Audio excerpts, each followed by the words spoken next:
Bonjour les tout petits, c'est Mamie et aujourd'hui je viens te raconter l'histoire Comment devenir une loutre. Installe-toi bien confortablement, je te reviens dans 2 petites secondes avec Frisou. Frisou! Oh Frisou, tu es avec Mako. Oh, désolée Mako, mais Frisou doit venir avec moi, c'est l'heure de raconter l'histoire aux petits, puis ils nous attendent. Allez, viens-t'en. Tu reviendras plus tard, Mako.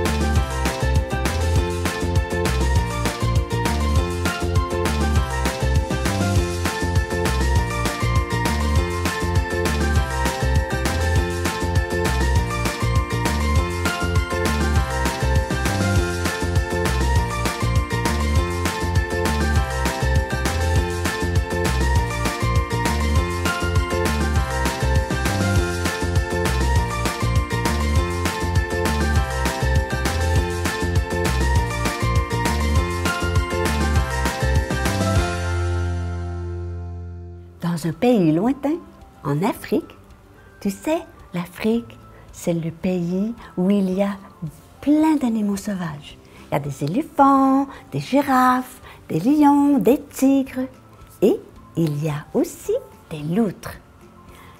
Et une maman loutre expliquait à ses petits comment devenir une loutre.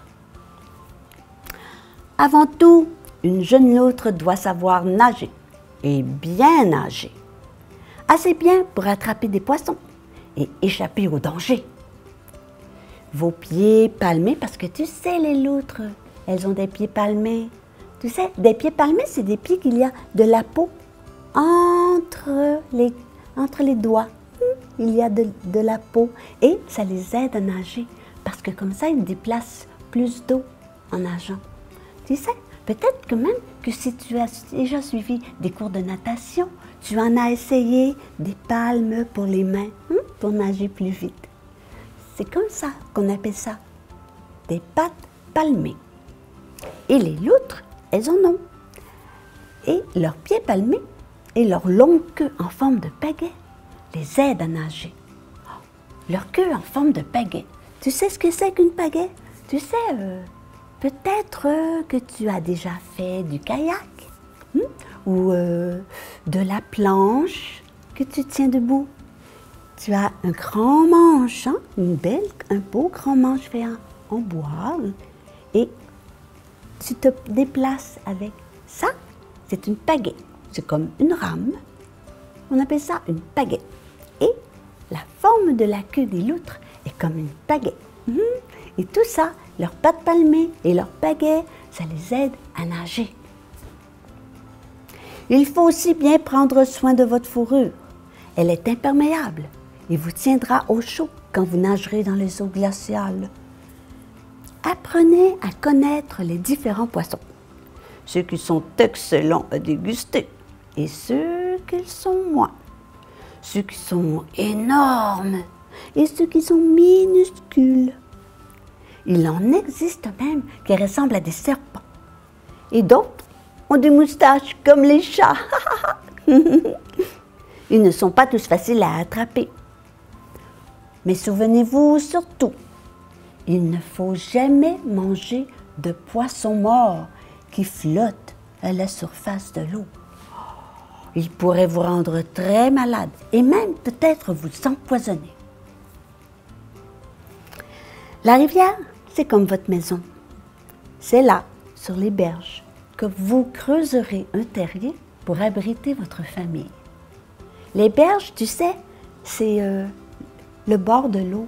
Tu sais, où on s'installe pour aller à la pêche ou pour faire des pique-niques. C'est ça qu'on appelle des berges. On peut appeler ça aussi les rives de la rivière. C'est le bord.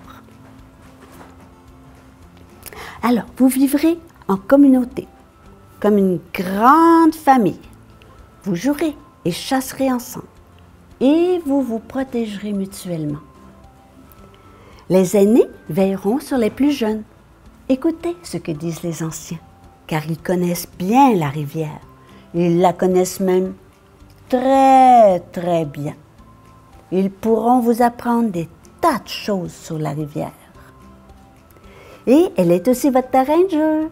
Elle vous offre du sable pour creuser, des petits recoins pour jouer à cache-cache et des endroits tranquilles pour faire la sieste.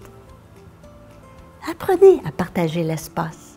Vous devrez le partager, la rivière, avec des grands hérons, de jolies tortues, des gentils canards, coin coin, et de redoutables crocodiles. Les crocodiles préfèrent qu'on les laisse tranquilles. Ne les dérangez surtout pas. Ne vous approchez pas de tout ce qui n'appartient pas à la rivière. Ça pourrait être un piège pour vous attraper. Tenez-vous loin des objets brillants et en métal. Les petites loutres ont bien appris toutes les leçons de leur maman, en les suivant à la lettre. Elles ont su comment se faire une belle vie avec leurs petits, leur famille et tous leurs amis. Tu vois, finalement, même dans la vie des animaux, c'est comme une vie d'être humain, hein? Comme toi, comme moi, comme ta famille et tes amis.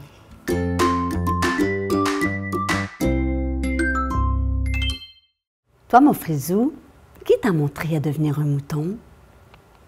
Parce que tu étais très petit quand mamie t'a recueilli. Oh oui, mamie, je me souviens. Mais non, c'est pas vrai, je me souviens pas parce que j'étais trop petit.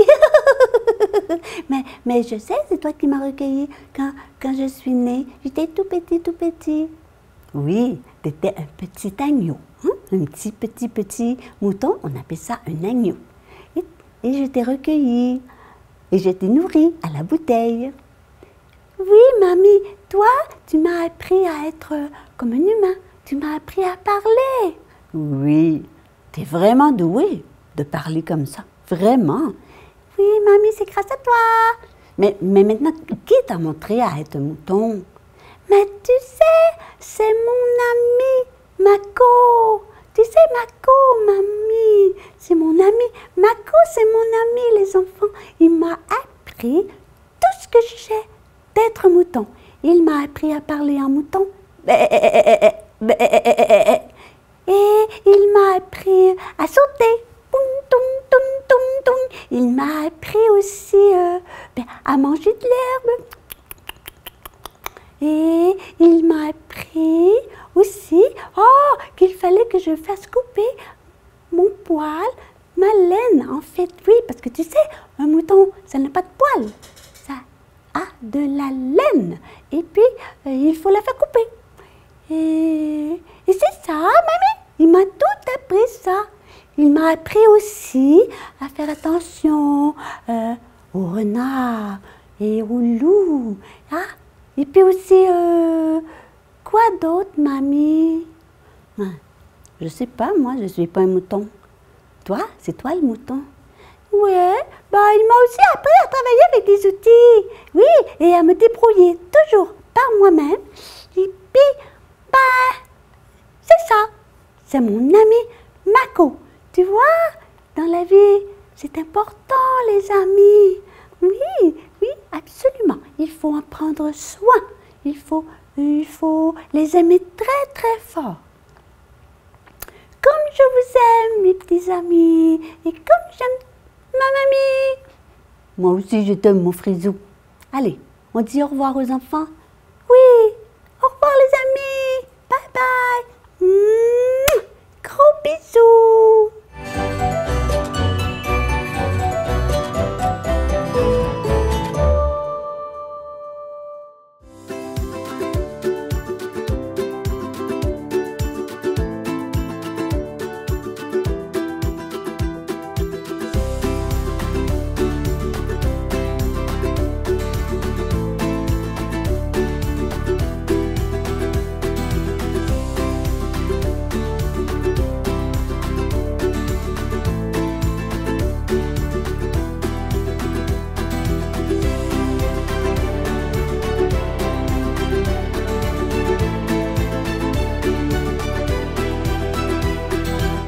Voilà mes petits amis, c'est fini pour aujourd'hui.